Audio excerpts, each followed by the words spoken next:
My research interest is in predictable patterns of racial disproportionality in special education. Why me? I'm a white woman from a small town in southeastern Minnesota, and I'm from a lower middle class background. I was greatly influenced by my grandmother, who taught in a one-room schoolhouse. She had to quit teaching when she was married, which was required at the time. She later returned to teaching with a focus on students with special learning challenges. I remember how her former students and their families showed their appreciation of her when we were out in the community. This inspired me to consider a career in education, specifically as a school psychologist. As a school psychologist, I worked in rural, urban, and suburban settings. I came to realize my implicit bias and the role of whiteness in my work. In fact, I came to realize that my identities are that of the majority: white, cisgendered, Christian, able-bodied.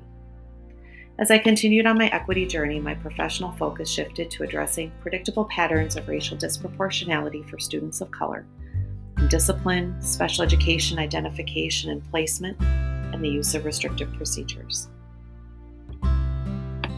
Why now? I'm thankful for the female leaders who encouraged me to earn my license as a special education director, and also for encouraging me to complete my doctorate in educational leadership and pursuing my superintendent's license.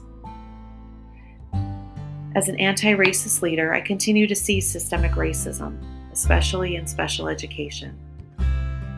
And as a white woman, I have worked to monitor my biases and utilize protocols to address issues of race in decision-making.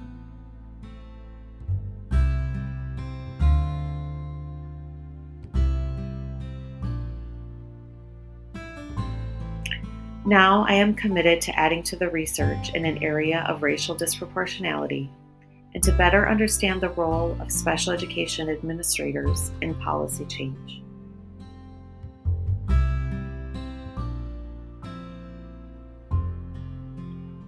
Why this topic? For the past several years, I have been highly involved in the area of restrictive procedures in terms of staff training, compliance with special education law, reporting requirements, and serving on the Minnesota Department of Education's Restrictive Procedures Work Group.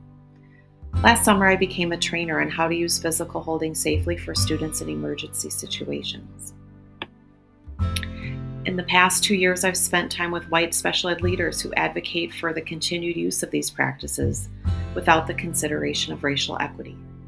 The use of seclusion and physical holding continue to be topics of interest, including reports of student injuries and deaths in the news, and the controversy around the use of prone restraint by school resource officers. Currently, the Minnesota legislature is awaiting recommendations from the Commissioner of Education regarding urgently ending the use of seclusion in Minnesota schools.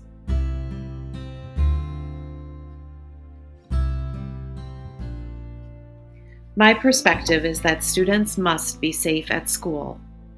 Educators must have high expectations and implement culturally responsive instruction so that students can reach their post-high school goals, whether it's on-the-job training, technical school, or college. As an anti-racist leader, my aim is to keep students and families at the focus of decision-making. As a researcher, my goal is to add to the literature to better understand how to end practices that perpetuate systemic racism.